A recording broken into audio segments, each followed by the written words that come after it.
Esto es lo que Donald Trump publicó hace unos momentos. No hay conversaciones ni diálogo en curso, ni previstos, con la República Islámica de Irán. Y el bloqueo naval sigue plenamente vigente. El estrecho de Hormuz está abierto y operativo. Todas las minas acuáticas han sido retiradas y detonadas. Gracias por su atención. Y volviendo a Donald Trump, hoy publicó algo incluso mejor que lo que dijo en este mensaje. Fue esto. Esta es la otra publicación que hizo esta mañana. Dice, el estrecho de Hormuz es nuestro y forma parte de Estados Unidos. Quiere anexionárselo. Y esto es lo que está pasando actualmente con Donald Trump.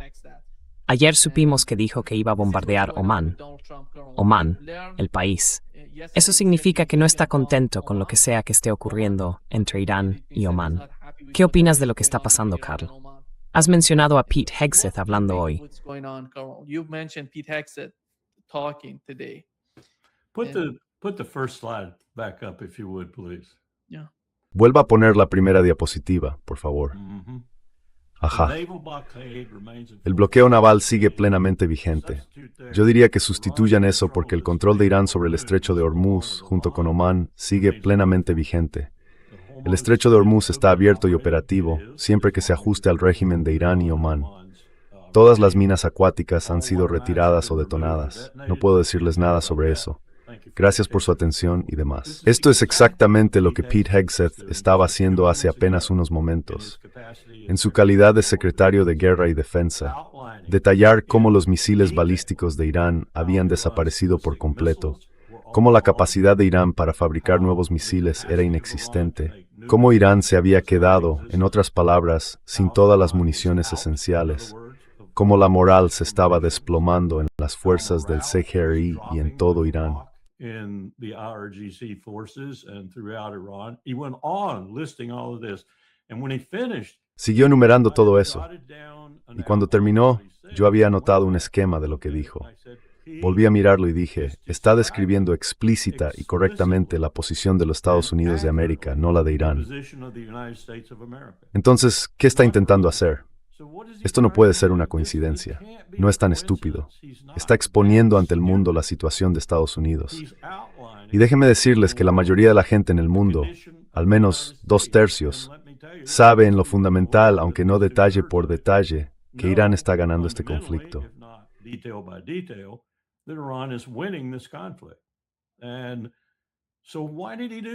Entonces, ¿por qué hizo eso? ¿Por qué lo hizo?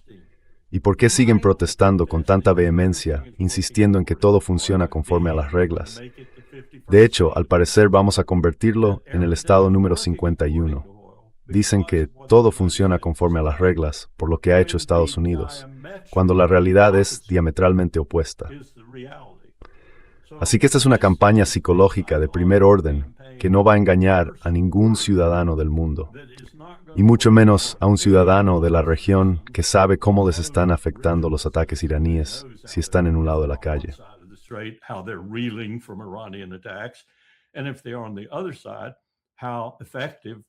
Y si están en el otro bando, ¿qué eficaces están siendo? Entonces, ¿para qué estamos lanzando este mensaje? Y la respuesta te grita, las elecciones de mitad de mandato. Estamos intentando desesperadamente recuperar parte de la chulería de Trump, parte de su increíble personaje del arte de la negociación. Eso es lo que intentamos hacer. Igual que Bibi Netanyahu intenta hacer lo que está haciendo en Israel, convencer aunque tenga que desafiar a Jared Kushner, desafiar al grupo que acabará formando su consorcio en Gaza, aunque tenga que desafiar a sus propios adversarios, y hay unos cuantos en Jerusalén. Si tiene que hacerlo, que así sea, porque va a mentir para lograr que lo reelijan. Eso es lo que cree que está haciendo. Y Trump cree que va a mentir para lograr unas elecciones de mitad de mandato exitosas. Eso es todo lo que consigo entender de esto. Todo está orientado, incluso en boca de Hegseth, a un objetivo político interno.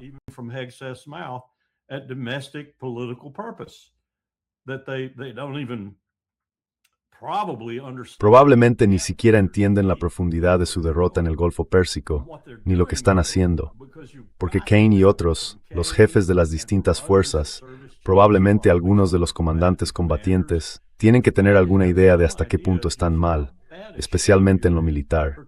Ni siquiera entremos en lo financiero y demás, porque eso también es bastante draconiano. Pero lo ocultan, hacen propaganda, sacan a un Bibi y mienten, y mienten, y mienten. Y sacan a un Karl Rove que dijo en más de una ocasión, si sigo mintiendo la gente se lo creerá. Si os digo que algo es lo que es, aunque sea una falsedad una y otra vez, acabaréis creyéndolo. Esa parece ser la filosofía con la que operan. No puedo explicarlo de ninguna otra manera, porque de lo contrario, tendría que pensar que todos están total y absolutamente locos. Otherwise, I'd have to think they're all totally, utterly insane. Coronel, ¿qué tienen en mente respecto a la continuidad del bloqueo? Porque parece que Irán, por fin, va a ocurrir algo importante con el bloqueo. Well, let's look at the logistics of it. Bueno, veamos la logística de todo esto. En primer lugar, Irán hizo un movimiento realmente estratégico al principio con los primeros ataques y demás. Luego continuaron, por supuesto, y los hicieron aún más profundos. Pero destruyeron los ojos y los oídos del ejército estadounidense en la región. Bahrein fue la principal entidad completamente destruida en ese sentido. Tuvimos que evacuar a casi todo el mundo de Bahrein, y además de forma precipitada, porque Marco Rubio no había previsto ninguna operación de evacuación de no combatientes. ¿Y qué supuso eso? Pues que también destruyó el único lugar. Bueno, había otros, pero ese era el principal. Kuwait era otro, por ejemplo. Pero para las fuerzas navales, Omán era el lugar principal al que ibas para reabastecerte y para disfrutar del poco descanso y tiempo libre que pudieras tener.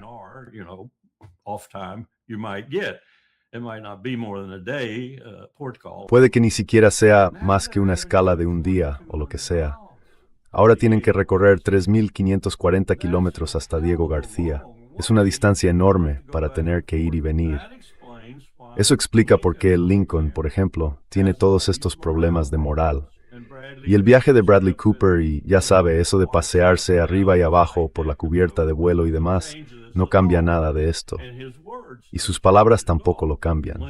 El Lincoln tiene problemas importantes. Problemas de moral, como demuestran los suicidios o los intentos de suicidio, y problemas de eficiencia operativa. Porque no se puede mantener a uno de estos portaaviones con ese nivel de preparación en el mar durante tanto tiempo sin que se deteriore gravemente. Y es un milagro que no hayamos tenido, aunque puede que sí los hayamos tenido, porque lo ocultarían si hubiera ocurrido.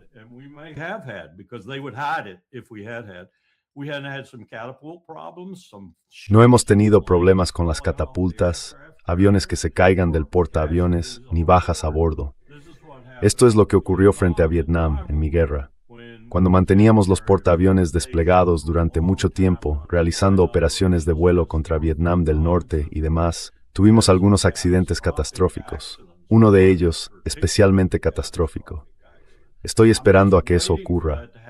Espero que no ocurra. Pero eso es lo que estamos propiciando con estos portaaviones que llevan tanto tiempo desplegados. Así que no lo entiendo. Bueno, sí lo entiendo. Retrocedamos un poco. Entiendo por qué Hegseth cree que tiene que mentir, por qué Trump tiene que mentir, como otros miembros de la administración, y Bessent está mintiendo descaradamente sobre el estado de la economía.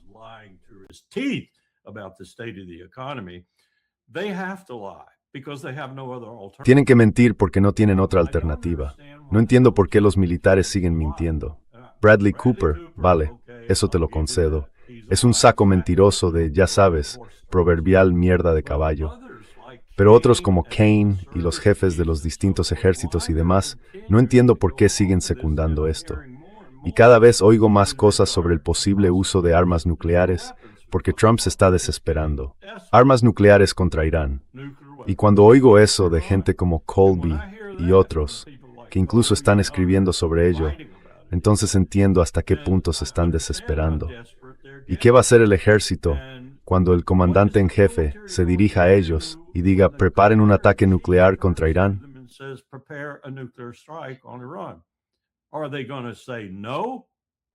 ¿Van a decir que no? ¿Van a seguir el juego como han hecho hasta ahora? ¿Qué va a pasar? ¿Vamos a tener una guerra civil dentro del ejército? ¿Qué va a pasar? porque veo a Donald Trump y a Bibi Netanyahu avanzando inexorablemente hacia un punto en el que ambos podrían, y de hecho pueden, usar armas nucleares. Esa es una perspectiva aterradora. Desde 1945, por supuesto, no hemos matado a seres humanos con armas nucleares. Y creo que estamos al borde de que exista al menos la posibilidad de hacerlo de nuevo. Y no hablo solo del sudoeste de Asia. También hablo de esa otra guerra que hemos gestionado de una forma tan desastrosa. La guerra de Ucrania. Ayer estaba leyendo a un experto en Asia. Es un buen hombre, escribe bien sobre... También escribe en términos contemporáneos sobre el noreste de Asia y Asia Oriental en general, por ejemplo, Indonesia.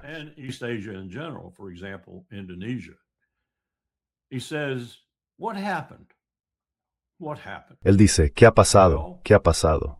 Bueno, Ucrania ladró y Rusia reaccionó. Bueno, Japón ladró y China reaccionó. Y ahora, si han seguido las noticias, el yen se está desplomando y la economía japonesa se está yendo por el desagüe. Y todo es porque China, después de que Japón ladrara, se dio la vuelta e impuso aranceles a todo. Y Japón no puede soportarlo. No puede soportarlo. ¿Quién hizo que los perros ladraran?, preguntó este académico. Y luego responde a su propia pregunta. Claro, los Estados Unidos de América. Ellos hicieron que los perros ladraran. Bueno, Nima, yo estuve allí. Estuve en la administración cuando empezamos a entrenar a los perros. Jens Stoltenberg, Mark Rutte, los líderes de la mayoría de los países de la OTAN, que en aquel momento no eran países de la OTAN. Yo estaba allí cuando empezamos a hacer que los perros ladraran. Así que ahí es donde estamos ahora en ambos conflictos. So that's where we are now in both of these conflicts. And the dogs having barked in both Ukraine. Y los perros que han ladrado tanto en Ucrania como en Japón han causado problemas realmente importantes con todos nuestros aliados. Y la única razón por la que Japón y Corea del Sur, en mi opinión, no han reaccionado en consecuencia hasta ahora, es que en Corea del Sur saben que permitimos que Kim Jong-un consiguiera un arma nuclear. Y en Japón simplemente están formalmente preocupados por eso, claro. En su momento les preocupó mucho que Kim hubiera conseguido un arma nuclear, pero entonces aceptaron mantener el statu quo. Al fin y al cabo, no había ningún sitio a donde correr, al menos no sin quedar desprotegidos durante un tiempo, hasta que pusieran su propia casa en orden en materia de seguridad nacional.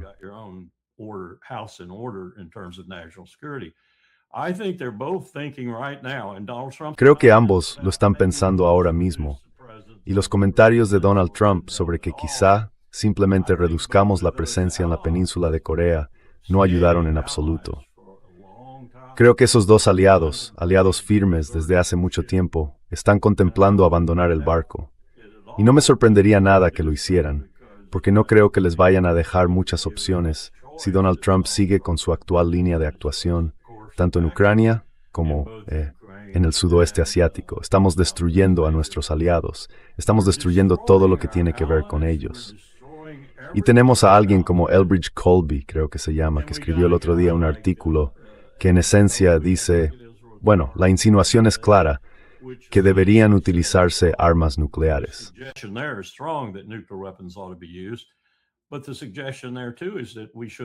Pero esa sugerencia también es que deberíamos replegarnos al hemisferio occidental.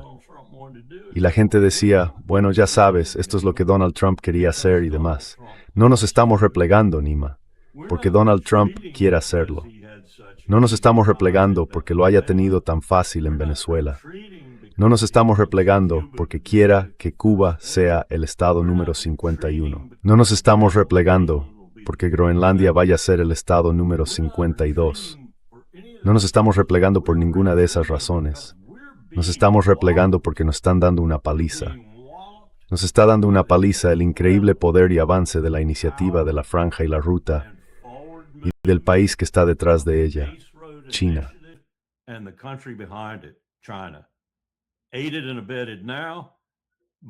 Ahora, con la ayuda y la complicidad de Rusia, de Irán y de las demás naciones BRICS Plus. Por eso estamos huyendo. Huimos porque no tenemos otra opción y afirmamos que vamos a volver al hemisferio occidental y que vamos a dominarlo. Buena suerte con eso. Buena suerte con eso, porque ese poder que viene del este va a limitar vuestra capacidad siquiera para hacerlo.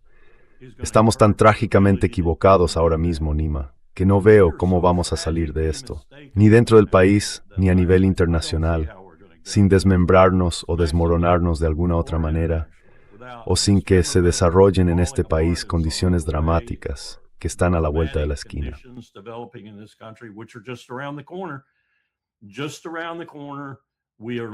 A la vuelta de la esquina, nos enfrentamos a enormes problemas fiscales. Problemas fiscales de los que solo unos pocos están empezando a ser realmente conscientes ahora mismo, como la increíble burbuja en el mercado de la inteligencia artificial y en el mercado de renta variable. Y aún más grave, el mercado de bonos y lo que está ocurriendo ahí. También está la increíble incapacidad de quienes gestionan este desastre fiscal para idear un plan que siquiera permita tapar temporalmente el agujero del dique con un dedo. Estamos sufriendo, Nima. Estamos sufriendo de verdad. Y mientras sufrimos y enfermamos cada vez más, no vamos a dominar nuestro hemisferio. Vamos a contaminarlo.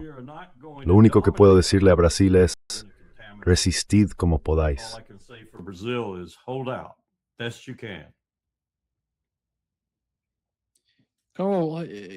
Coronel, ¿qué le parece lo que hizo ayer Donald Trump, atacando a Corea del Sur después de retirar de su territorio sistemas de defensa antiaérea y llevarlos a Asia Occidental para ayudar a Israel?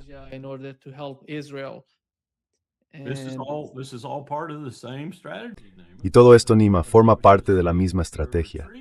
Como estaba diciendo, nos estamos replegando, y afirmamos que no es así. Afirmamos que vamos a hacer esta, ya sabes, maravillosa cosa en el hemisferio occidental, que vamos a tener aquí un reducto y que nadie podrá tocarnos, y todas esas otras tonterías. Lo siento. El mundo está cambiando, y está cambiando de forma drástica.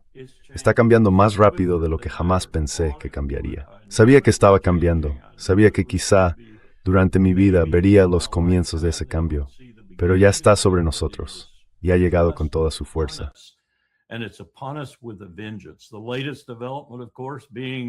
El último avance, por supuesto, es el consorcio que Rusia y China han formado para desarrollar el que parece ser el paso del noroeste más probable.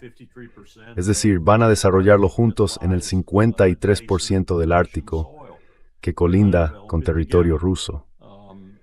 Y eso también es un verdadero problema para nosotros, porque significa que esta nueva frontera, por así decirlo, tanto bajo el agua como sobre ella, es decir, el tránsito de activos marítimos y la explotación minera bajo el agua.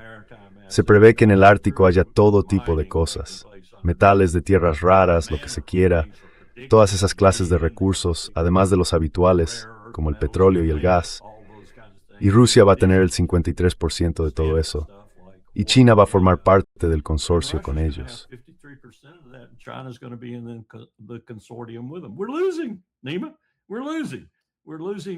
Estamos perdiendo, Nima.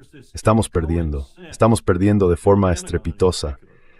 Y existe una sensación difusa, sobre todo en el Pentágono, pero también en todo el gobierno. Incluso con esa gente descerebrada en los cargos de secretaría, en los puestos que todavía hacen cosas dentro de su ámbito de competencia, saben que están perdiendo. Y no saben cómo afrontarlo, qué hacer al respecto. Y tienen a un comandante en jefe absolutamente incompetente, dándoles instrucciones. Carl, quizá viste, perdona que te interrumpa. Ayer quizá viste a la Sociedad Meteorológica Estadounidense y a la NOAA, la Administración Nacional Oceánica y Atmosférica. La NOAA, con la que he trabajado durante mucho tiempo. Hay científicos muy buenos allí.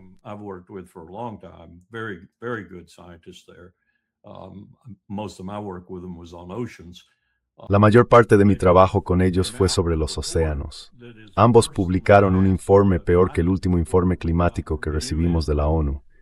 Creí que estaba leyendo los resultados del peor escenario posible, de las simulaciones del Centro de Análisis Naval que hicimos en 2006 y 2007, con la participación de gran parte del mundo. Y dijimos, para 2065, este será el peor escenario posible. Pues bien, estamos viendo cómo ese peor escenario empieza a desarrollarse ya en lugares como Francia y España, y en la parte occidental de este país, con lluvias torrenciales y sequía al mismo tiempo. Incendios forestales, algo increíble. Estamos viendo ahora gran parte de lo que creíamos que empezaríamos a ver entre 10 y 15 años más tarde. 10 to 15 years later now.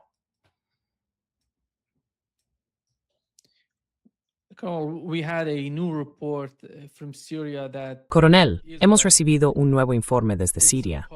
Israel ha atacado algunos objetivos allí. Parece que está relacionado con las posiciones turcas en Siria.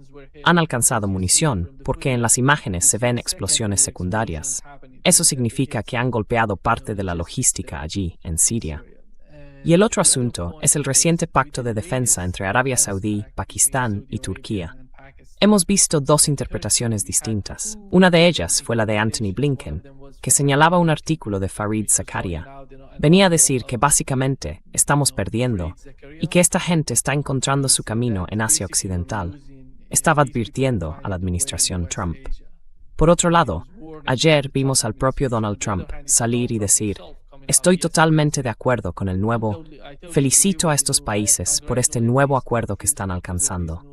Y sabemos lo crucial que es, y lo diferentes que son. Ya sabe, porque no están del mismo lado en Siria, por ejemplo, como puede ver.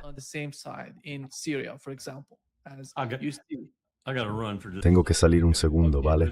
Vale. Este medicamento que estoy tomando me provoca cosas. Adelante, adelante.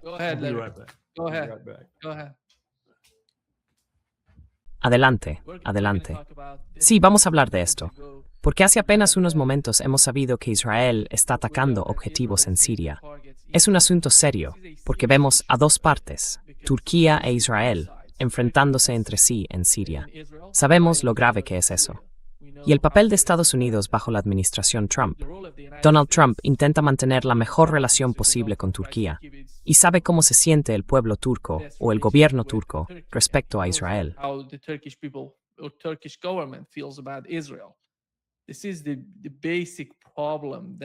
Este es el problema básico. Creo que el pacto militar tiene mucho más significado de lo que hemos escuchado hasta ahora. No se trata solo de una única interpretación, que sea contra Israel, contra Irán o de todas estas especulaciones que circulan. Y aquí vuelve el coronel. Perdón por eso. Sí, no hay problema. Creo, coronel, que queremos saber cuál es el significado de ese pacto y qué está ocurriendo en Siria. Sabemos que existe una profunda diferencia entre las dos partes, Israel y Turquía, y también entre las dos interpretaciones dentro de Estados Unidos.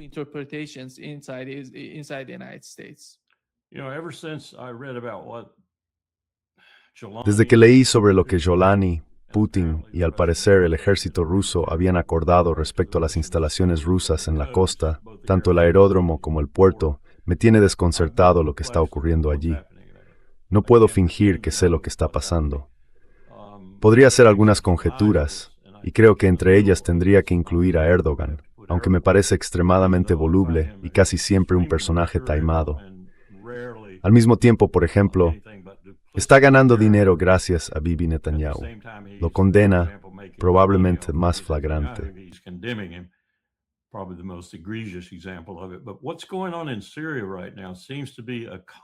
Pero lo que está ocurriendo ahora mismo en Siria parece ser una especie de pugna. No es la prioridad principal para ninguno de ellos, pero podría serlo en cualquier momento, entre Turquía, Israel, en cierta medida Líbano, atrapado en medio, e Irán. Se trata de quién acabará viendo territorio sirio incorporado al suyo propio, Israel, o como mínimo, de conseguir la complicidad siria con lo que Israel quiere hacer utilizando suelo sirio. Y de eso advertiría a Jolani. Netanyahu o quien le suceda no te dejará en paz. Así que cuando te acuestas con Israel, te acuestas con una bestia. Que él no entienda eso está un poco más allá de mi comprensión. Creo que sí lo entiende.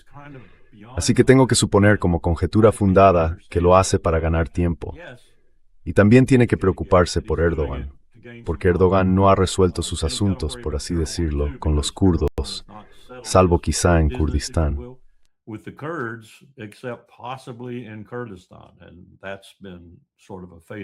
Y eso ha sido, en cierto modo, un hecho consumado, debido a que Bagdad tiene tantos problemas con ellos como Turquía.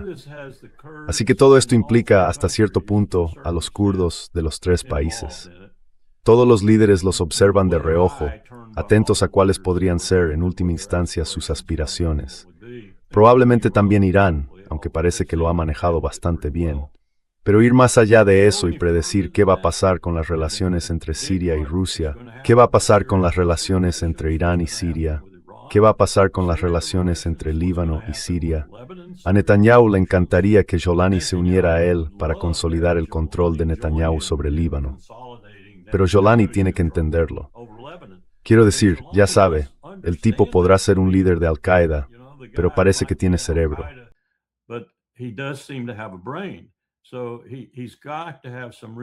Así que tiene que albergar sospechas reales sobre cuáles son los motivos últimos de Netanyahu.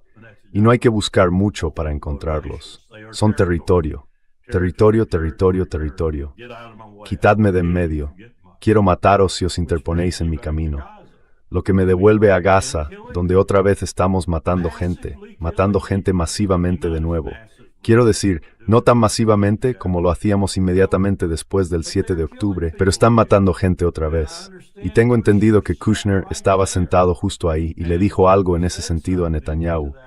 Y Netanyahu respondió, sí, no los estoy matando tan rápido como necesito.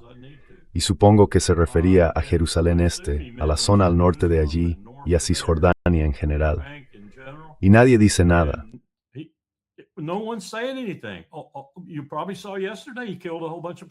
Probablemente viste que ayer también mató a un montón de gente en Líbano. Me han dicho que, de las varias decenas que mató en Líbano, quizá 1 o 2 eran de Hezbollah. El resto eran simplemente libaneses inocentes.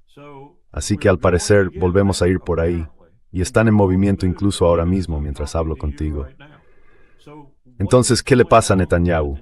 Aparte de que cree que tiene que hacer todas estas cosas draconianas, y puede que tenga razón, para conseguir que los ciudadanos judíos de Israel le voten a él, en vez de a alguno de sus rivales.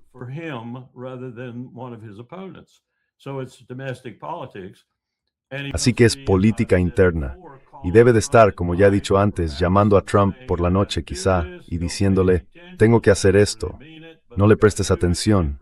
En realidad no lo pienso, pero tengo que hacerlo para que me reelijan. O, siendo el cabrón hipócrita que es, lo está haciendo y va a seguir haciéndolo, y que le den a Donald Trump.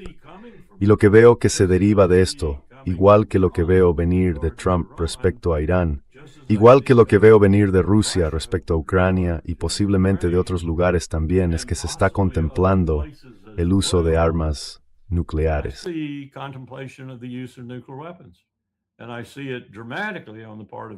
Y lo veo de forma dramática por parte de Bibi Netanyahu, porque la gente me dice, no solo Alastair Crook, ni solo algunas de las otras personas que informan sobre las condiciones draconianas en Israel, sino que personas sobre el terreno en Israel me dicen que esta es una situación desesperada. ¿Cómo vamos a salir de esto? Incluso discuten entre ellos a quién van a votar, porque no saben cuál de aquellos a quienes pueden votar podría ser el más indicado para sacarles del dilema en el que están. Mientras tanto, están perdiendo ciudadanos a un ritmo al que nunca antes los habían perdido. No puede conseguir que lleguen inmigrantes tan rápido como la gente está saliendo ahora de Israel, especialmente los ciudadanos judíos. Israel se está desmoronando. En ese caso, creo que Alastair tiene razón. Se está desmoronando. Sé ante los ojos de Bibi. Estoy leyendo sobre esta mujer que está resucitando, el legado de Yitzhak Rabin, por así decirlo. Probablemente sepas cómo se llama.